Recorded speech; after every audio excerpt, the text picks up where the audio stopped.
Inclusive বলতে আমি যা ধারণ করি, আপনার মত আমি মানব না, এমনকি আপনার মত আমি পছন্দও করব না, কিন্তু আপনার মতকে আমি বাধাগ্রস্ত করব না। ন্যূনতম টলারেন্স আমি আমার মধ্যে থাকবে। মানে আপনি আমার যে গালি দিচ্ছেন, দেখেন আমার 10 জন মানুষ ভালোবাসবে, আমার যদি 10 জন মানুষের ভালোবাসার অধিকার থাকে, 5 জন মানুষের আমার গালি দেওয়ার অধিকার আছে। আপনি যেন আমার গালি দিতেও পারেন সেই রাইটটা আমি এনশিওর করতে চাই। এটা হলো খুব সহজ জায়গা। এর মানে ধরেন এই যে পলিটিক্যাল ফিলোসফার বলেন, আর্টিস্ট বলেন, এদের সবাইকে আমরা ওন করি না, কিন্তু আমি যাকে ওন করি না তার সাথে জুলুম হইতে পারবে না। একটা বক্তব্যের বিপরীতে আর একটা বক্তব্য দিয়ে আমি তাকে এনকাউন্টার করতে চাই।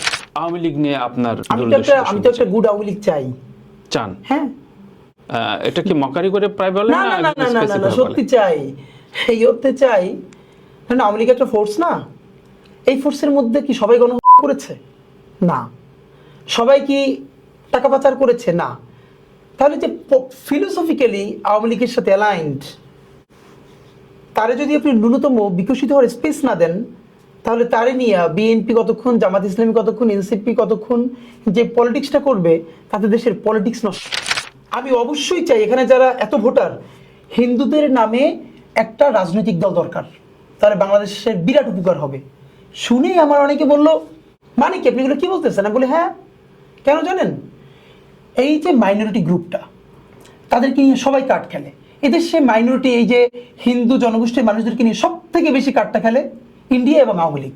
আওয়ামী লীগ তারা ফিল করায় আমি হলাম তোমার সব থেকে ভালো গার্ডিয়ান, অথচ আপনি মুক্তিযুদ্ধ থেকে আজ পর্যন্ত আওয়ামী লীগের যত ঘর বাড়ি দখল হয়েছে এর 80% করছে, মানে হিন্দুদের যত ঘর বাড়ি দখল হয়েছে এর 80% করছে আওয়ামী লীগ।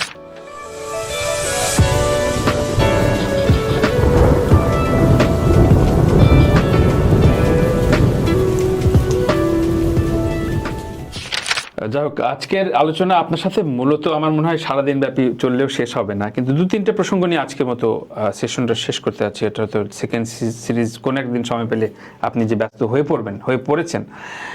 ইনক্লুসিভ শব্দটা খুব এখন পপুলার। ইনক্লুসিভ সমাজ ব্যবস্থা করতে হবে, ইনক্লুসিভ রাজনীতি ব্যবস্থা করতে হবে। সহনশীলতা নাই, প্রচুর আরেকজনকে সহ্য করতে পারছে না, সবাই বলতেছে, কেউ শোনার মানুষ নাই। এই জায়গায় সমাজ ব্যবস্থার কি অবস্থা, আর রাজনীতি এবং নির্বাচনটা কি অবস্থায় দাঁড়াবে? কেমন ইনক্লুসিভ চান আপনি? ইনক্লুসিভ শব্দটা দেখেন, আমার কাছে যেটা, আমি ইনক্লুসিভ বলতে আমি যা ধারণ করি, আপনার মত আমি মানব না, এমনকি আপনার মত আমি পছন্দও করব না, কিন্তু আপনার মতকে আমি বাধাগ্রস্ত করব না। ন্যূনতম টলারেন্স আমি আমার মধ্যে থাকবে। মানে আপনি আমার যে গালি দিচ্ছেন, দেখেন আমার 10 জন মানুষ ভালোবাসবে, আমার যদি 10 জন মানুষের ভালোবাসার অধিকার থাকে, 5 জন মানুষের আমার গালি দেওয়ার অধিকার আছে। তো আপনি আমার গালি দিলে আমি আপনার এই অধিকারটা চাই যে আপনি আমার গালি দিতে পারেন, যেন সেই গালির বিরুদ্ধে আমি আবার আপনাকে বলতে চাই, কিন্তু আপনি যেন আমার গালি দিতেও পারেন সেই রাইটটা আমি এনশিওর করতে চাই। এটা হলো খুব সহজ জায়গা। এর মানে ধরেন এই যে পলিটিক্যাল ফিলোসফার বলেন, আর্টিস্ট বলেন, এদের সবাইকে আমরা ওন করি না, কিন্তু আমি যাকে ওন করি না তার সাথে জুলুম হইতে পারবে না। একটা বক্তব্যের বিপরীতে আর একটা বক্তব্য দিয়ে আমি তাকে এনকাউন্টার করতে চাই। হিসাব খুব সহজ। ধরেন আমাদের যে একটা কালচারাল সেন্টার আছে, আমরা ইনকিলাব মঞ্চের তো একটা নির্দিষ্ট অ্যাক্টিভিজম আছে যেখানে আমরা অনেকের বিরুদ্ধে দাঁড়াই। এইটা আমি আপনাকে দায়িত্ব নিয়ে বলি তানভীর ভাই, বাংলাদেশের সবাই যত সুশীল প্রগতিশীল বলেন, আমরা খুব ইনক্লুসিভ। আমাদের কালচারাল সেন্টারে যত ঘরানার লেখকদের বইকে আমরা পারমিট করেছি, বাংলাদেশের সেকেন্ড কোনো সেন্টার এরকম নাই। ইভেন যাদের বিরুদ্ধে রাস্তাঘাটে আমরা প্রতিদিন বলি, তাদের সমস্ত লিটারারি ওয়ার্ক আমাদের ওখানে রেখেছি, কারণ সবার, কারণ ওইখানে আমার নিজস্ব কোনো ন্যারেটিভ নাই। সবাই যাবে, যার যেটা ভালো লাগে পড়বে। হ্যাঁ, এবং আমরা ওখানে প্রতি সপ্তাহে একটা আলোচনা করি। আমরা চাই গত সপ্তাহে যদি ফরহাদ মাজহার আলোচনা করে, তার বিপরীতে ফরহাদ মাজহারকে যে প্রচন্ড অপছন্দ করে, সে আবার একটা আলোচনা করুক। এই যে ভাঙা করার মধ্য দিয়ে আমরা একটা নতুন বিনির্মাণ চাই। দেখেন, আজকে আপনি আমার বিরুদ্ধে বললেন, পরশু আবার আমি বললাম। এই যে বলা না বলা, এটাকে আমরা বলি বাইরে, এই বাইরের মধ্য দিয়ে একটা নতুন কিছু তৈরি হোক। কিন্তু আমি আপনি এইটা বললে আমি খুব কষ্ট পাবো যে তুমি কেন ফরহাদ মাজহারকে নিয়ে প্রোগ্রাম করো। আমাকে অনেকে বলেছে, আমি বলছি ভাই, ফরহাদ মাজহারের যেটা সমস্যা, প্লিজ এইটা নিয়ে আপনি আগামী সপ্তাহে একটা আলোচনা করেন না। মানে আমাদের প্ল্যাটফর্ম ইজ ওপেন। গত প্রোগ্রামে যে যা বলেছে আপনি এইটার কাউন্টার দেন, থিসিসের অ্যাগেনস্টে এন্টি থিসিস দেন, কিন্তু এইটা কেন হবে না? এটা নাই। সবাই আসুক, কথা বলুক। এবং দেখেন আমাদের গত 15 বছরে কি হয়েছে, দ্বিমতের জায়গাটা নষ্ট হয়ে গিয়েছিল। তো আপনি ছিল না। মত প্রকাশ করলেন, আমি দ্বিমত করলাম, সামনে যে বসে আছে এই দুইটার মধ্য থেকে হয়তো একটা নতুন মত তৈরি করে ফেলবে সিনথেসিস হিসাবে। তো এটা তো আমাদের লাগবে। Right. আমাদের জায়গা ওইটাই যে আমি আপনাকে প্রচন্ড অপছন্দ করলেও আমি আপনার কথা শুনতে চাই, এবং আপনার কথার পরই আমি আবার আপনার বলতে চাই যে এইটা মানি না। প্রশ্নটা এবার বহুল চর্চিত, অনেক জায়গায় প্রশ্ন বানে আপনি জর্জিত হয়েছেন। সেটি হচ্ছে 32 ভাঙা বুলডোজার কেন গেল, কিভাবে গেল এই প্রসঙ্গ। পরের বার যখন স্টেপ নেওয়া হলো তখন আবার সম্ভবত পিনাকি ভট্টাচার্যের একটা ভিডিও কলে আবার তারা ব্যাকফুটে গেলেন। তো এই যে বিষয়গুলো কোনো অ্যাড্রেস করা হচ্ছে না, বিভিন্ন প্ল্যাটফর্ম থেকে আপনারা বলছেন যে এটা তো মাজার হয়ে গেছে, এটা তো শেখ মুজিবের বাড়ি না, এটা এই সেই। কোনো স্পেসিফিক একটা ধারণা, একটা জায়গায় এস্টাবলিশড কেন করতে পারছে না? এটাও কি একটা ভোট ব্যাংকের অংশ কিনা? দুইটা অফকোর্স এটা তো ভোট ব্যাংকের একটা অংশই। আর একটা হলো কি, ধরেন পলিটিক্যাল গভর্নমেন্ট না থাকার এই একটা মুশকিল। পলিটিক্যাল গভর্নমেন্টের হয় কি, ক্যাবিনেটে যতজন মন্ত্রী থাকে তাদের কথা একটা লাইন বরাবর যায়, সে জানে যে সে কি করতে চায়, এর বাইরে বলা যাবে না। এখন 20 জন উপদেষ্টা তো 20 ঘরানা থেকে আসছে, এ বলে এইটা, বাকিজন বলে ফেলে আর একটা, তাই না? কোনো যোগাযোগ নাই, এবং এক্স্যাক্টলি তাদের কোনো ভিশন নাই। একটা পলিটিক্যাল গভর্নমেন্টের 5 বছর পর সে কি করবে, তার ন্যূনতম একটা ভিশন থাকে, কিন্তু এই গভর্নমেন্টের তো ইয়র্তে দেওয়ার কোনো প্রোগ্রাম ক্যালেন্ডার নাই। তো এই জন্য তাদের বোঝাপড়াটা দেখেন, সমস্যাটা হয়েছে কি, প্রথম যখন ভাঙা হলো, অফকোর্স সেখানে আমি, হাসনাত, আমরা সবাই ছিলাম। এবং সেটা কোন কারণে, যখন ফ্যাসিস্ট হাসিনা ভারতে বসে, এখানে আপনি দেখেছেন যে যখন সে কল করে বলছে অমুককে মার, অমুককে ধর, এগুলো বলার জন্য, এইটার পাবলিক রিয়াকশন হিসাবে। কিন্তু যে কিছুদিন আগে যেটা হলো, ওখানে কিন্তু আমি এবং আমাদের কেউ চাই, আমরা যখন শাহবাগী আমাদের বিরাট প্রোগ্রাম ছিল, আমরা সেই প্রোগ্রামে ছিলাম। যেটা ব্যাপার হয়েছে সেটা হলো যে 32-এ মানুষ যায় কি, আসলে ইস্যুটা 32 না, 32 ব্যাপারটা হলো আপনি একজনকে এত বাজেভাবে, প্রথমত হলো জুলাই, এরপরে গত 15 বছর এতভাবে মানুষকে হত্যা করে গেছেন, মানুষ ন্যূনতম একটা রিভেঞ্জ নিতে চায়। ওই রাগটা বারবার ওই ইটের এখন উপর রাগটা আপনার 14 গোষ্ঠীর তো কেউ এখানে নাই, কেউই নাই।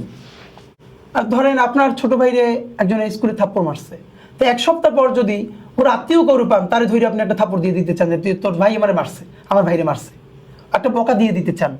এখন মানে আওয়ামী লীগের জন্য এটাই ট্র্যাজেডি যে যেই দলটার নেতৃত্বে তারা বলে এই দেশে স্বাধীনতা আন্দোলন হয়েছে, সেই দলের একজন নেতা কর্মী দাঁড়াই থাকলো না যে না, মানুষের সাথে কথা বলি, তার সবাই চলে গেল। তো যেহেতু সবাই চলে গেছে, এখন মানুষ খুব ছাড়বে কোথায়? এই জন্য যেহেতু মনে করো এটা একটা সিম্বল, তাই ওইখানে যায়। এখন ব্যাপার হলো রাষ্ট্র এটাকে কিভাবে হ্যান্ডেল করবে, প্রশ্ন সেটা। এইটা হলো ব্যাপার। রাষ্ট্রের ক্ষেত্রে যেটা ঘটছে যে রাষ্ট্র আসলে প্রতিদিন ডিসাইড করতে পারে না যে তার কি করা উচিত, বর্তমান সরকারটা। এখনো? আই থিঙ্ক এখনো প্রমাণ বলি আপনাকে একটা। জি। মাহফুজ আলম বললেন নভেম্বরের পর থেকে এই সরকার আর কোনো ডিসিশন মেক করবে না, সে এই যে কেয়ারটেকার মোডে চলে যাবে, ফাইন। পাশে কিন্তু প্রধান উপদেষ্টার প্রেস সচিব বসা, শফিক ভাই। পরের দিনই আবার তিনি বিবৃতি দিলেন যে না, এই কথাটা ভুল, তার রুটিন ওয়ার্ক চলবে। এর মানে কি, ভিতরে কোনো হোমওয়ার্ক নাই। এই হোমওয়ার্ক না থাকাটার ফলে এইগুলোর ব্যাপারে আসলে ডিসিশন নিতে দেরি হচ্ছে। যেমন ধরেন এইবার যে 32-এ পুলিশ ওখানে ঠেকিয়ে দিল সবাইকে, তো আই থিঙ্ক এটা দিয়ে একটা জিনিস তারা শো করতে চাইছে, এবং আমার ধারণা এটা কি সাইন বহন করলো? এটা সাইনটা বহন করেছে, পুলিশকে আপনি অ্যাকশন নিতে না দিলে ইলেকশন করতে পারবেন না দেশ। এবং গত 15 দিন ধরে আমি এটা দেখলাম, পুলিশ সব জায়গায় এবার মারমুখী হচ্ছে, সে কোনো কিছু টলারেট করতেছে না। এবার পুলিশের এতদিন কোনো কনফিডেন্স ছিল না। আমার ধারণা সরকারের তরফ থেকে তাকে এম্পাওয়ার করা হয়েছে। ধরেন আপনি এখন পুলিশ কোথাও যদি সে বাধা দেয় বা প্রয়োজনে লাঠিচার্জ করে, আপনি তাকে উল্টো অ্যাকশন নিলেন, তাহলে ইলেকশনের দিন যখন কেউ কেন্দ্র দখল করতে যাবে, এই পুলিশ কিভাবে সেটা ঠেকাবে? না আপনি বলেন, সেই ইলেকশন কি সম্ভব? হাজার হাজার লক্ষ লক্ষ কেন্দ্র। তা আমার ধারণা যেহেতু 2-3 মাস পরে ইলেকশন, তো সরকার পুলিশকে, এবং আপনি দেখেন গত 10 দিন ধরে তারা কোথাও কাউকে অ্যালাউ করতেছে না, এবং সে প্রচণ্ড অ্যাকশনে যাইতেছে। আমার ধারণা ইলেকশনকে কেন্দ্র করে যে পুলিশও বলেছে আমাদেরকে যদি আপনারা এম্পাওয়ার না করে তারা কিন্তু ইলেকশন উঠাইতে পারবো না। এবং এই কারণে পুলিশ, এবং আমি মনে করি অফকোর্স একটা মহড়া চলছে বলছেন। হ্যাঁ, মহড়া চলছে, এবং আপনি যদি পুলিশকে এম্পাওয়ার না করেন তাহলে আসলে রাষ্ট্র চলবে কি করে? এটা তো স্বাভাবিক ব্যাপার। বেশ কয়েকটা বিশ্লেষক, বিদেশি বিশ্লেষকদের কথা তো আমরা খুব দাম দিই, তারা বললো যে শেখ হাসিনার রাজনৈতিক ভবিষ্যৎ একেবারেই দ্য এন্ড, কিন্তু কোনো না কোনো ফরম্যাটে অবশ্যই আওয়ামী লীগের একটা বড় দল সেটা আসবে। আওয়ামী লীগ নিয়ে আপনার আমি তো একটা গুড আওয়ামী লীগ চাই। চান? হ্যাঁ।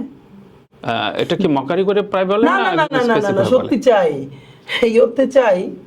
কারণ আওয়ামী লীগ একটা ফোর্স না, এই ফোর্সের মধ্যে কি সবাই গণহত্যা করেছে? না। সবাই কি টাকা পাচার করেছে? না।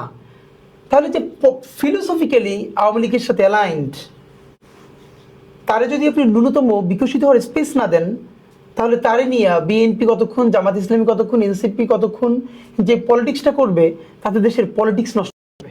পলিটিক্স কি ঠিক আছে এখন তো অলমোস্ট না, এখনো দেশে তো ইউরোতে পলিটিক্স দাঁড়ায় নাই। আমরা একটা ট্রানজিশনাল পিরিয়ডের মধ্যে দিয়ে যাচ্ছি। ধরেন আমি কি চাই জানেন?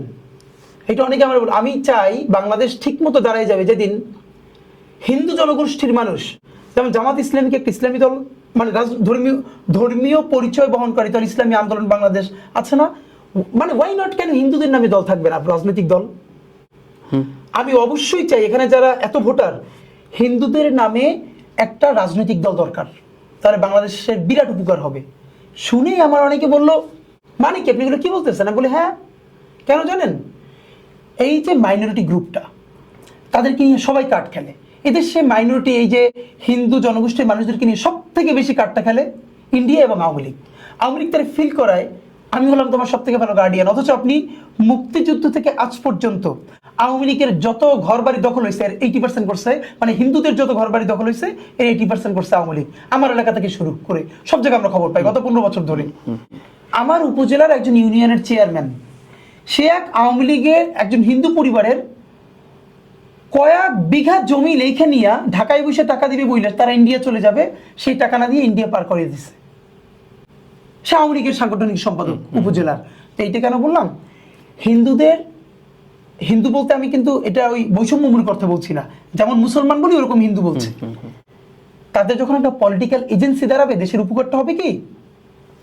তখন তার নিজস্ব পলিটিক্যাল এজেন্সি দাঁড়িয়ে গেলে অন্য কেউ তারে আর ওই ভোট ব্যাংকটা ইউজ করতে পারবে না।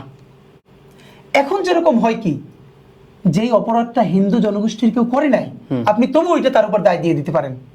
এটা তারা করছে, কার্ড খেলাটা। কিন্তু যখনই সে একটা পলিটিক্যাল পার্টি করবে, তখন তার যেভাবে স্টেক দাঁড়াবে, একইভাবে কিন্তু রেসপন্সিবিলিটি দাঁড়াবে, অ্যাকাউন্টেবিলিটি দাঁড়াবে। যে হিন্দু জনগোষ্ঠীর নামে ওই কাজটা কেউ করলে, তখন যেমন এখন যদি জামাতের নামে করে, তাহলে জামাত কি করে? আগেই যাতে ওই ঘটনাটা না ঘটে সে নিজেই লোক দিয়ে মন্দির পাহারা দেয়। তাহলে হিন্দুদের নামে পলিটিক্যাল পার্টি দাঁড়াই গেলে তখন হিন্দু পলিটিক্যাল পার্টির লোকেরাই ওই জিনিসগুলো আগেই বলবে না এটা হতে দেওয়া যাবে না, কারণ তখন দায় দেওয়ার মতো গ্রুপ থাকবে, পলিটিক্যাল পার্টি থাকবে। এবং কি হবে? তখন আওয়ামী লীগ, বিএনপি বা জামাত ইসলামী কেউ তাকে আর কার্ড হিসেবে ব্যবহার করতে পারবে না। সে নিজের স্টেক নিয়ে বলতে পারবে ঠিক আছে আমার এত % ভোট আছে, তোমার সাথে আমি জোট করবো।